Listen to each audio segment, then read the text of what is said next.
আসসালামু আলাইকুম। আমন্ত্রণ বাংলা ভিশন সংবাদে আপনাদের সাথে আছি আমি সঞ্জনা সোনিয়া।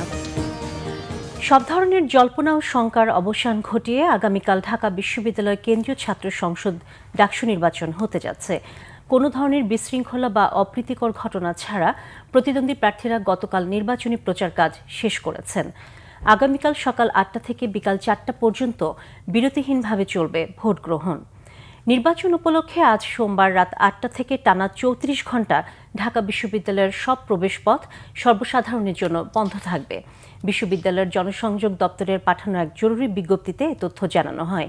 এতে বলা হয়, ডাকসু ও হল সংসদ নির্বাচন উপলক্ষে সোমবার রাত ৮টা থেকে বুধবার সকাল ৬টা পর্যন্ত ঢাকা বিশ্ববিদ্যালয়ের প্রবেশপথ শাহবাগ, পলাশী, দোয়েল চত্বর, নীলক্ষেত এলাকা সর্বসাধারণের জন্য বন্ধ থাকবে। তবে ঢাকা বিশ্ববিদ্যালয়ের বৈধ আইডি কার্ডধারী শিক্ষার্থী, শিক্ষক ও কর্মচারীরা ঢুকতে পারবেন।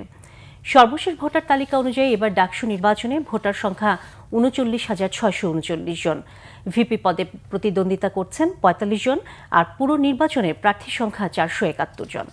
নির্বাচনকে কেন্দ্র করে বিশ্ববিদ্যালয় জুড়ে বিরাজ করছে উৎসব মুখর ও রাজনৈতিকভাবে উত্তেজনাপূর্ণ পরিবেশ। এদিকে ডাকসু নির্বাচন যেন শান্তিপূর্ণ ও উৎসব মুখর পরিবেশে অনুষ্ঠিত হয়, সেজন্য বিশ্ববিদ্যালয় প্রশাসনকে সর্বাত্মক সহযোগিতা করার নির্দেশ দিয়েছেন প্রধান উপদেষ্টা। গতকাল রবিবার রাষ্ট্রীয় অতিথি ভবন যমুনায় আইনশৃঙ্খলা পরিস্থিতি বিষয়ে এক উচ্চ পর্যায়ের বৈঠকে প্রধান উপদেষ্টা এ নির্দেশ দেন।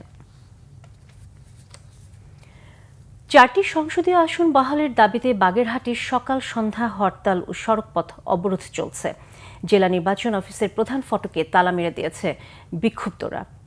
বাগেরহাটের 4টি সংসদীয় আসনের মধ্যে একটি কমিয়ে জেলায় 3টি সংসদীয় আসন করে নির্বাচনী সীমানার চূড়ান্ত গেজেট প্রকাশ করার প্রতিবাদ এবং 4টি সংসদীয় আসন পুনর্বহালের দাবিতে জেলা জুড়ে হরতাল ও সড়কপথ অবরোধ কর্মসূচি পালন করছে সর্বদলীয় সম্মিলিত কমিটি। সকাল 8টা থেকে হরতাল ও সড়কপথ অবরোধ কর্মসূচি পালন শুরু হয়েছে, চলবে সন্ধ্যা 6টা পর্যন্ত। বাগেরহাট মহাসড়কের কেন্দ্রীয় বাসস্ট্যান্ড ও জেলা প্রশাসকের কার্যালয়ের সামনে সহ জেলার অন্তত 20টি গুরুত্বপূর্ণ স্থানে সড়কের উপর গাড়ি, গাছের গুঁড়ি ও বেঞ্চ রেখে অবরোধ করা হয়েছে। হরতালের অংশ হিসেবে নেতাকর্মীরা সকাল 8:30টার দিকে জেলা নির্বাচন অফিসের প্রধান ফটকে তালা মেরে দেয়। পরে মিছিল সহকারে যান জেলা প্রশাসকের কার্যালয়ের সামনে। 9:45টার দিকে জেলা প্রশাসক আহমেদ কামরুল হাসানকে তার কার্যালয়ে ঢুকতে বাধা দেওয়া হলে তিনি জেলা ত্রাণ, দুর্যোগ ও পুনর্বাসন কর্মকর্তার কার্যালয়ে যান।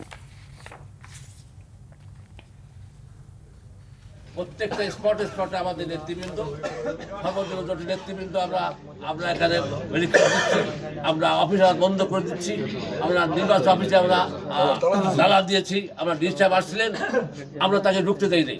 আমরা সাধারণ মানুষকে কষ্ট দিতে চাই না। আমাদের উদ্দেশ্য হচ্ছে আমাদের 4টি আসন ফেরত দিতে হবে। বাগেরহাটের পর যে অবিচার করা হচ্ছে, এই অবিচার আমরা কোনোভাবে মেনে নেব। এই ছিল এখনকার মতো। পরের সংবাদ বেলা 12টায় দেখার আমন্ত্রণ রইল। এছাড়া বাংলা ভিশন সংবাদ ও সংবাদ সংশ্লিষ্ট অনুষ্ঠান দেখতে ভিজিট করুন www.bvnews24.com ও facebook.com/banglavisionnews এবং সাবস্ক্রাইব করুন youtube.com/banglavisionnews। ধন্যবাদ সবাইকে।